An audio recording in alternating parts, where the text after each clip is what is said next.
إنا عرضنا الأمانة على السماوات والأرض والجبال فأبين أن يحملنها وأشفقن منها وحملها الإنسان إنه كان ظلوما جهولا. کے اندر میں صرف اور صرف سورۃ الفاتحہ کا درس ہوگا. سورۃ الفاتحہ کے سلسلے میں سب سے اہم بات یہ ہے کہ یہ سورہ نزول کے اعتبار سے مکی ہے، یا اور بعض مفسرین نے یہ بھی کہا ہے کہ یہ مدنی ہے. یعنی مفسرین کے درمیان میں اس کے مکی اور مدنی ہونے میں اختلاف ہے.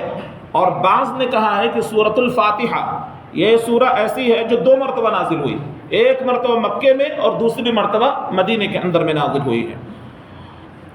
سورۃ الفاتحہ کے بعض اہداف و مقاصد جو آپ کے سامنے پیش خدمت ہے کہ سورۃ الفاتحہ یہ ساری آسمانی کتابوں کا خلاصہ ہے.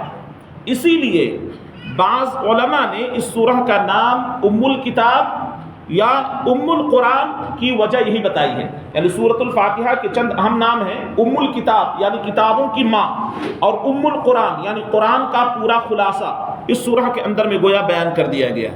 اس سورہ کے اندر میں قرآن کا خلاصہ اس طور پر بیان کیا گیا ہے کہ اس کے اندر میں عقیدے کا تذکرہ ہے، عبادت کا تذکرہ ہے، طرز زندگی کا تذکرہ ہے، اور پھر اسی طریقے سے نیک و بد لوگوں کے کردار اور ان کے انجام کے قصوں کے اوپر مشتمل ہے. یعنی ان کے جو نیک لوگ ہیں ان کے ساتھ بھی کیا معاملہ ہوا، اور جو بد لوگ ہیں ان کے ساتھ بھی کیا معاملہ ہوا، اس کے اوپر مشتمل ہے. تو آئیے سب سے پہلے دیکھتے ہیں عقیدے کا تعلق کن آیات سے ہے، یعنی سورۃ الفاتحہ کے اندر میں کن آیات سے عقیدے کا تعلق ہے. تو سب سے پہلے ہم پڑھتے ہیں الحمدللہ رب العالمین الرحمن الرحیم مالک یوم الدین. یہ 3 آیتوں کا تعلق عقیدے سے ہے. 3 آیتوں کا تعلق عقیدے سے ہے، جس کے اندر میں توحید ربوبیہ، توحید الوہیہ کا تذکرہ موجود ہے. توحید ربوبیہ الحمدللہ رب العالمین، ہر طرح کی تعریف ہے اس رب العالمین کے لیے جو تمام جہانوں کا پالن ہار ہے، اس اللہ کے لیے جو تمام جہان کا پالن ہار ہے، مربی ہے. تو اس کے اندر میں گویا اللہ تبارک و تعالیٰ کی تعریف بیان کی گئی اور عقید ربوبیت کا گویا تذکرہ کیا گیا. اس کے بعد میں مالک یوم الدین تک یہ پورا عقیدے سے اس سے ریلیٹڈ ہے. الرحمن الرحیم، اس کے اندر میں توحید اسماء و صفات کا تذکرہ ہے. الرحمن الرحیم، اللہ الرحمن ہے، رحیم ہے. اس کے اندر میں عقیدہ توحید اسماء و صفات کا تذکرہ ہے. اور مالک یوم الدین، پھر آگے عبادت کا تذکرہ ہے. ایاک نعبد و ایاک نستعین، کہ ہم تیری ہی عبادت کرتے ہیں اور ہم تجھی سے مدد طلب کرتے ہیں. اور پھر آگے طرز زندگی، کہ ہمیں کس طرح کی طرز زندگی گزارنی چاہیے. اہدنا الصراط المستقیم، ہمیں تو سیدھی اور سچی راہ دکھا. یہ طرز زندگی یعنی زندگی کے اندر میں کس راہ پر آپ چلیں. تو یہاں پر اس کا جواب یہ دیا گیا کہ اہدنا الصراط المستقیم. اور پھر آگے عبرت اور کے قصے ہیں کہ جو جن لوگوں نے اس راہ کی یعنی صراط مستقیم کی آبیاری کی، اس کے اوپر اپنے آپ کو لگایا، اس کے اوپر اپنے آپ کو جمایا، تو ان کے اوپر اللہ تبارک و تعالیٰ نے انعام و اکرام کیا. راستہ ان لوگوں کا جن کے اوپر تو نے انعام فرمایا، نہ کہ ان لوگوں کا جن کے اوپر غضب کیا گیا، اور نہ گمراہوں کا. سورۃ الفاتحہ کے تعلق سے میں آپ لوگوں کے سامنے، اور ہم لوگ سب اس کے اندر میں شامل ہیں، اپنا ہم جائزہ لیں گے 6 سوالوں میں. یعنی سورۃ الفاتحہ کے تعلق سے ہم 6 سوال ہم رکھ رہے ہیں، اور اسی سے اس کا جواب ہم تلاش کریں گے. پہلا سوال، میں کون ہوں؟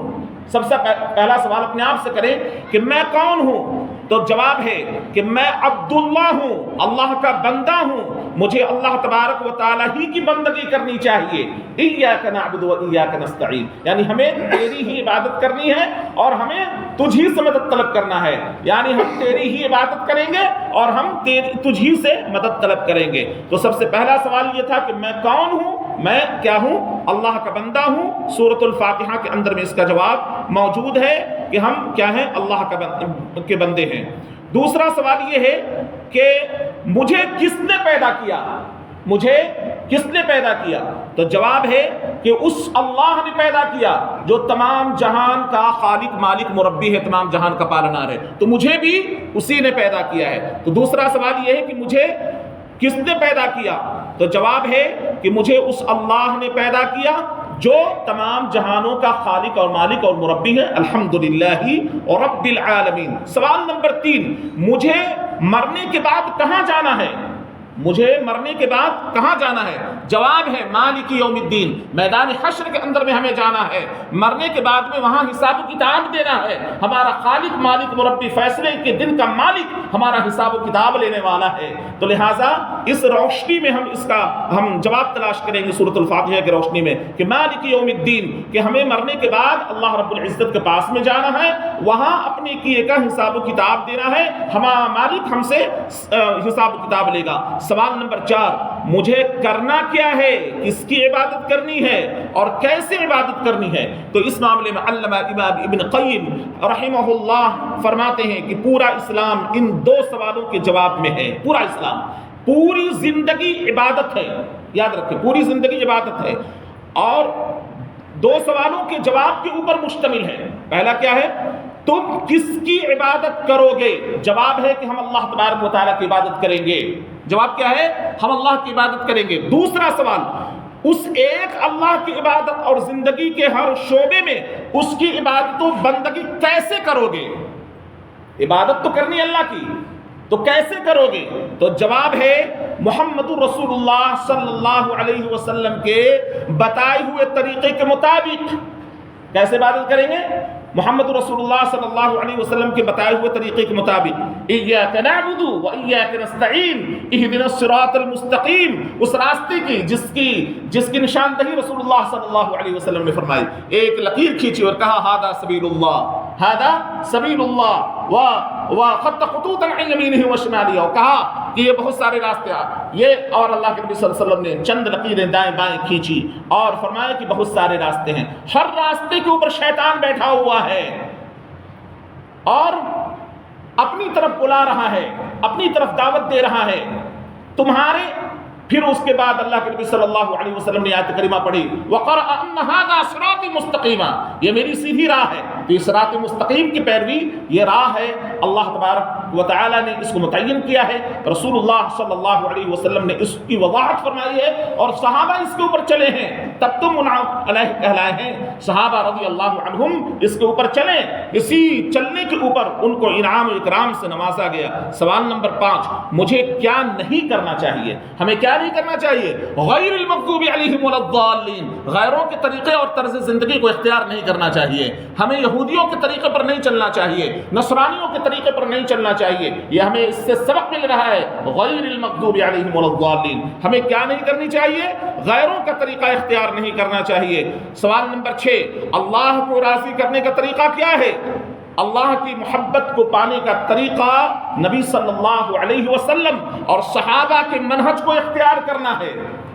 اللہ تبارک و تعالیٰ کی محبت کو چاہنے کا طریقہ کیا ہے؟ نبی اکرم صلی اللہ علیہ وسلم کی اتباع اور صحابہ کے منہج کو اپنانا، یہ اللہ کی محبت کا حصول یہاں سے ہوتا ہے۔ جس طریقے سے اللہ کی محبت حاصل کیا صحابہ رضی اللہ عنہم نے، اور انہوں نے اپنے طرز زندگی کو پیش کیا رسول اللہ صلی اللہ علیہ وسلم کے بتائے ہوئے طریقے کے مطابق، جو منہج پیش کیا ہے اس منہج کے مطابق اگر ہم زندگی گزاریں گے تو ہم کامیاب و کامران ہوں گے۔ بہرحال اس سورہ کو ہر نماز کے اندر میں پڑھا جاتا ہے، امام اور مقتدی سب کے اوپر اس سورہ کا پڑھنا واجب ہے، جیسا کہ بخاری کے اندر میں موجود ہے لا صلاۃ لمن لم یقرأ بفاتحۃ الکتاب، اس شخص کی نماز نہیں جس نے نماز کے اندر میں سورۃ الفاتحہ کی تلاوت نہیں فرمائی۔ سورہ کے کئی نام ہیں، الصلاۃ، الحمد، فاتحۃ الکتاب، ام الکتاب، ام القرآن، السبع المثانی، القرآن العظیم، الشفاء، الرقیہ، یعنی اس کے ذریعے آپ رقیہ کر سکتے ہیں، کسی کے اوپر دم کر سکتے ہیں، سورۃ الفاتحہ اور رقیہ، الاساس، الوافیہ، الکافیہ وغیرہ۔ اور سورۃ الفاتحہ کے موضوعات کیا ہیں؟ اس کے اندر میں اللہ کی تعریف و توصیف، اللہ تبارک و تعالیٰ ہی عبادت کے لائق ہے اور دعا بھی اسی سے طلب کرنی چاہیے۔ مومنوں کی دعا یہ ہے کہ وہ صراط مستقیم پر چلنا چاہتے ہیں اور اللہ کے غضب سے اور گمراہی میں پڑنے سے وہ ڈرتے ہیں اور اللہ تعالیٰ سے دعا کرتے ہیں کہ اللہ ہمیں غیروں کے طریقے پر نہ چلانا، ہمیں صراط مستقیم کے اوپر گامزن رکھنا۔ اللہ تعالیٰ سے دعا ہے کہ اللہ تعالیٰ ہم تمام لوگوں کو اس جو روشنی میں جو تعلیم دی گئی اس کے اوپر عمل پیرا ہونے کی توفیق عطا فرمائے۔ آمین۔